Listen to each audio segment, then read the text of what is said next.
Doctor, welcome, and we promise that you have some points here to make that we haven't really heard about the hiccups in the distribution process. What would you point to? Thank you so much for having me. So first of all, there was definitely a delay in the shipment of Pfizer doses. We were set to receive another shipment just a week after our first, and we had scheduled patients going into the next several weeks. And unfortunately, the state had to make quick work to switch those with Moderna vaccines, which did cause a delay. Another piece of this is that the actual setup for administration of these vaccines is quite complex. If you think about the schedule of a typical pediatrician, about 30 patients a day, let's say, for childhood immunizations, we're expected to do between 500 and 600 immunizations today in about a 300 to 400 bed hospital. And so that really requires an assembly line like setup. It requires several weeks of planning. It requires making sure the complex storage is connected to individuals at the other end of the process.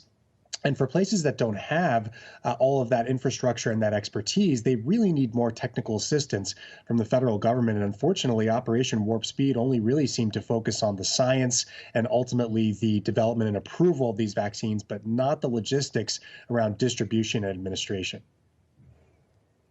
I guess that said, we've known for weeks that these vaccines were likely coming. So why couldn't people start making plans? I mean, why are they caught so off guard? Well, you have a situation where we have to limit the initial doses to phase 1A people. So we're talking about healthcare workers, we're talking about folks who work in nursing homes and long-term care residents. We have not really gotten out of that phase yet, and we need guidance from the federal government to do so. So that's one element.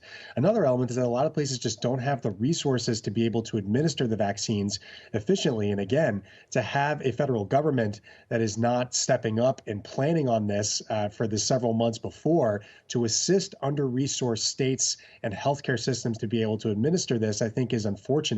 We have to make sure that we're supporting underserved areas in this country. And, our experience, we ended up using about 90%, greater than 90% of our Pfizer stock right before our next shipment.